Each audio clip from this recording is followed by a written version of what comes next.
Selamat datang di channel Edukasi SMK Multikarya. Selamat datang kembali anak-anak kami di sini, dan Bapak akan menjelaskan kepada kalian mengenai teknik dasar fotografi, di mana dengan memahami teknik dasar fotografi ini nantinya diharapkan kalian dapat menghasilkan foto yang baik dan juga bisa dijadikan sebagai acuan pembelajaran untuk pengaturan setting kamera video menggunakan DSLR ataupun menggunakan kamera mirrorless. Seperti yang kita ketahui bersama bahwasannya fotografi itu seluruhnya akan bermain-main dengan cahaya. Makanya kita di dalam dunia fotografi pastinya akan memaksimalkan penggunaan cahaya baik ada di sekitar kita. Baik anak-anak, beberapa pertanyaan sering saya dapatkan adalah kira-kira kamera yang baik itu seperti apa, atau kamera yang bagus itu seperti apa? Kalau saya jawab, sebenarnya semua kamera itu baik, tergantung paham atau tidaknya kita menggunakannya. Jadi seperti yang saya katakan di awal tadi, untuk menghasilkan foto yang bagus sebenarnya dengan kamera apapun, jika kita sudah memahami teknik dasarnya, maka kemungkinan besar hasil foto kita akan baik atau bagus. Jadi di dalam dasar fotografi ini, hal yang harus kamu pahami yaitu terkait masalah segitiga exposure, dimana jika kamu sudah memahami segitiga exposure ini, saya yakin kalian dapat menciptakan foto atau video yang baik. Karena dengan settingan yang tepat, maka hasil yang diciptakan, hasil yang dihasilkan daripada si kamera akan baik. Apa saja menu yang harus kalian pahami di segitiga exposure ini? 3 poin yang harus kalian pahami yaitu terkait aperture, shutter speed, dan ISO, dimana setiap menu ini akan mempunyai fungsi yang berbeda-beda, tergantung sesuai dengan kebutuhan kebutuhan kita. Jadi yang pertama itu adalah aperture. Aperture itu dapat dikatakan atau diartikan sebagai seberapa besar lensa terbuka, dimana semakin besar lensa terbuka, otomatis nantinya cahaya yang masuk juga semakin banyak. Jika cahaya masuk semakin banyak, maka foto atau video kita akan semakin terang. Ini dia. Jadi kita harus tahu pemanfaatan aperture ini, kapan kita menggunakan bukaan yang besar, kapan kita menggunakan bukaan yang kecil. Yang unik daripada aperture ini adalah nilai terkecil menandakan bukaan kamera terbesar, dan nilai terbesar adalah menandakan bukaan kamera terkecil. Jadi jangan sampai salah paham, nilai terkecil itu menandakan bukaan yang terbesar, dimana seperti yang saya jelaskan tadi di awal, bukaan yang terbesar sebagai contoh yang kami lihat di layar ini, di video ini, di situ settingan yang masih saya arahkan adalah 2,8. Artinya bukaan terbesar daripada simulasi ini ada 2,8, dan artinya cahaya yang masuk ke dalam kamera nantinya akan semakin banyak. Ini dia. Jadi tapi efek sampingnya seperti yang kalian lihat juga di gambar, kalian lihat juga di video ini nantinya, di simulasi ini, dengan semakin besarnya bukaan lensa yang kalian lakukan, maka akan mengurangi ruang tajam daripada si kamera. Jadi ini biasanya bagi pencinta yang blur atau bokeh, ini biasanya sering menggunakan bukaan lensa yang besar. Kenapa? Karena seperti yang saya sebutkan tadi, dengan semakin besarnya bukaan lensa, maka depth of field-nya atau ruang tajamnya semakin sedikit, yang artinya sebagian besar nantinya objek akan blur dan akan kita fokuskan kepada satu objek yang tajam. Jadi di video dapat dilihat enak ya. Kemudian menu kedua itu adalah shutter speed.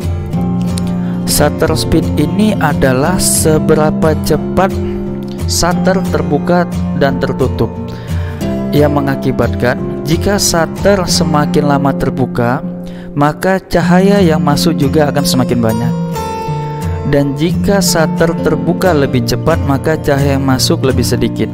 Jadi makanya saya katakan tadi bahwasannya setiap menu ini nanti akan mempunyai fungsi yang berbeda-beda tergantung kebutuhan kita.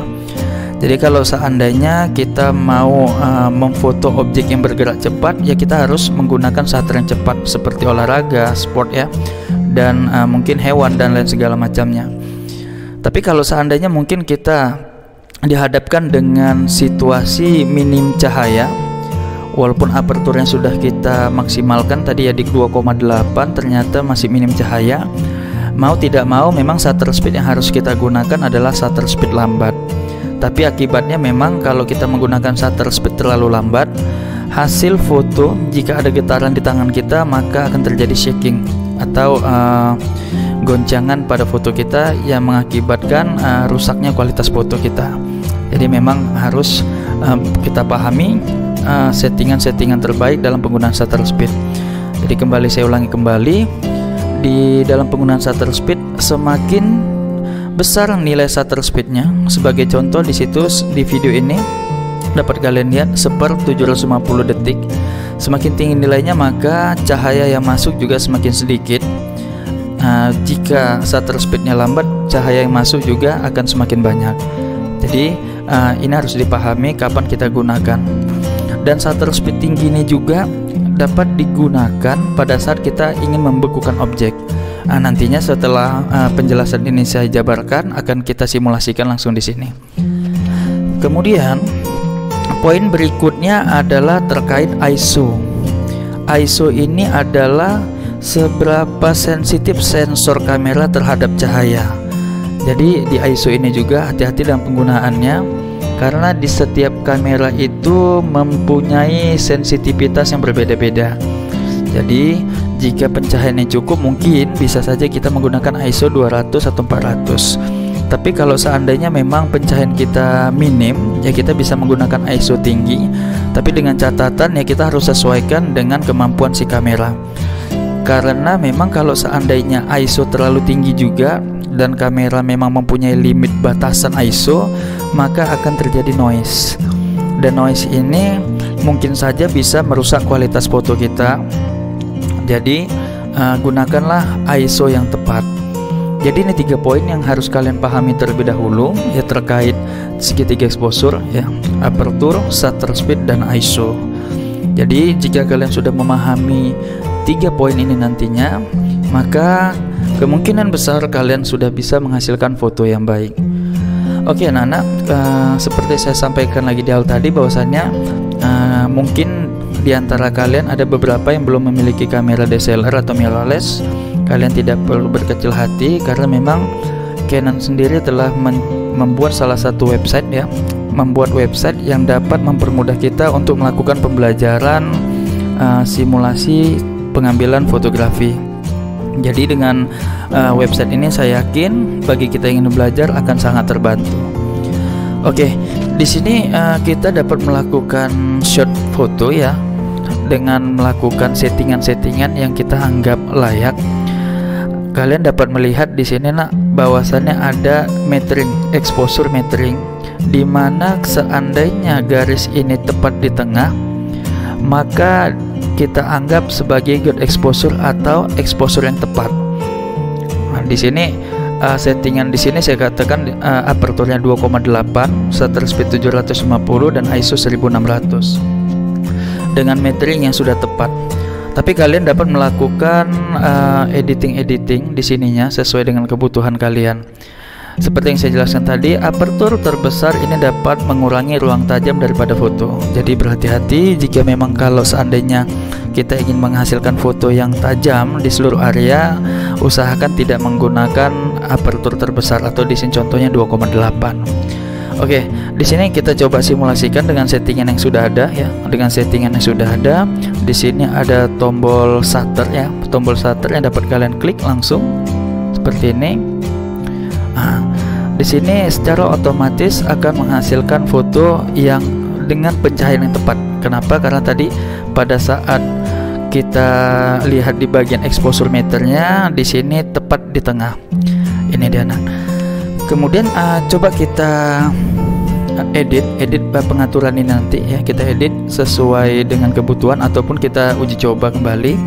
Di sini saya coba aperturnya saya geser ke bagian 4, jadi f4 ya, dan apertur biasanya disimbolkan dengan huruf f4. Di sini dapat kalian lihat ya, meteringnya di sini dikatakan exposure meter under exposure, berarti dalam kondisi gelap. Berarti ini sebenarnya tidak disarankan karena tidak tepat, tapi kita simulasikan kembali. Coba kita klik shutter. Ini dia ya. Nah, mungkin kalau kita lihat di layar sini tidak begitu gelap ya, karena memang foto-foto yang gelap sekarang juga sudah bisa dilakukan editing menggunakan aplikasi editing seperti Photoshop dan lain segala macamnya. Jadi ini bagi saya ini masih dikatakan normal ya, walaupun memang dari sistem ini tadi atau aplikasi ini tadi mengatakan bahwasan ini underexposure. Oke, di sini bisa kita lihat perbandingannya ya. Perbandingan ini yang dengan good exposure, yang ini dengan underexposure. Walaupun memang di dalam dunia fotografi itu nggak selamanya foto itu harus terang seluruhnya, karena mungkin nantinya akan kita bahas tentang low light ya, foto-foto dengan kondisi yang gelap tapi mempunyai seni yang baik. Ini dia. Oke, ini kita kalian bisa coba lakukan modifikasi di sininya. Ya, di sini shutter speed 750. Saya coba geser kembali di tengah, misalnya 160 detik ya, 160 detik shutter speednya. Dan di sini dapat kalian lihat bahwasannya exposure meternya yang terjadi adalah overexposure atau cahaya berlebih. Jika kita simulasikan ya, ini akan kita klik shutter speednya, maka akan menghasilkan foto yang overexposure. Jadi memang di dalam pengambilan foto ini nantinya usahakan jangan sampai foto kita overexposure, karena memang lebih mudah untuk proses editing underexposure dibanding dengan overexposure, karena di bagian sini dapat kita lihat ada bagian-bagian yang mempunyai tekstur yang hampir dikatakan hilang jadinya. Ini dia. Jadi ini 3 perbandingan ya anak. Jadi ini yang good exposure ya, pencahayaan yang tepat, kemudian di sini ada yang underexposure, kemudian di sini ada yang overexposure. Jadi dengan simulasi ini nantinya saya yakin dapat memberikan gambaran jelas kepada kalian bagaimana settingan yang terbaik dalam mengambil foto. Dan nantinya dengan teknik ini juga dapat menjadi acuan atau gambaran kalian juga dalam mengambil video yang baik. Walaupun nantinya dalam pengambilan video juga ada aturan-aturan yang harus kita jalankan terkait pengaturan-pengaturannya. Jadi saya harap jangan berkecil hati bagi yang tidak punya kamera. Kalian bisa menggunakan simulasi foto seperti ini ya. Nanti nama websitenya akan saya tambahkan di caption di bawah ya, Canon Outside of Auto, dan ini dapat kalian gunakan, dan bagi saya ini powerful betul karena memang ini sesuai dengan yang real atau kenyataannya.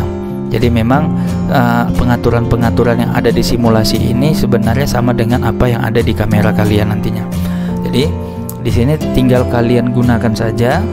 Saya contohkan sekali lagi, seandainya saya buat f-nya 5,6. Di sini masih overexposure tapi sudah berkurang dari poin 3 tadi menjadi kedua ya, menjadi 2 stop jadinya. Di sini berarti shutter speednya harus saya naikkan ya, karena memang di sini masih over, atau mungkin ISO-nya yang saya turunkan. Jadi kalau seandainya kalian anggap ini shutter speed sudah tepat, ISO bisa kita turunkan. Ini kira-kira saya buat ISO-nya ada di 400, dan sekarang exposure meter kita sudah tepat di good exposure. Ini dia. Jadi intinya tidak ada aturan pasti dalam fotografi. Jadi disinilah dituntut kejelian kita, kreativitas kita dalam pengambilan foto. Nah, jadi nggak selamanya memang foto itu harus pas pencahayaannya. Terkadang ada juga beberapa orang yang suka dengan over, ada juga yang suka dengan under. Jadi tergantung selera kita masing-masing. Tapi tetap mempertimbangkan seninya dan kualitas fotonya. Jadi harapan saya nantinya kalian bisa membuka situs ini ya, bisa membuka situs ini dan mencoba aplikasi ataupun simulasi foto yang dibuat oleh Canon, yang sebenarnya dasar ini dapat kalian temukan di semua jenis kamera ya. Jadi kembali lagi, tidak ada kamera yang buruk ya, semua kamera itu baik, tergantung paham atau tidaknya kita menggunakannya. Baik anak-anak, cukup sekian pertemuan kali ini. Nantinya kita akan bertemu lagi dengan pembahasan yang baru. Dengan harapan saya kalian sudah mencoba sistem ini atau aplikasi ini, dan nantinya di pembahasan yang baru kalian sudah bisa memahaminya step by step. Demikian, terima kasih ya. Dan saya akhiri dengan assalamualaikum warahmatullahi wabarakatuh.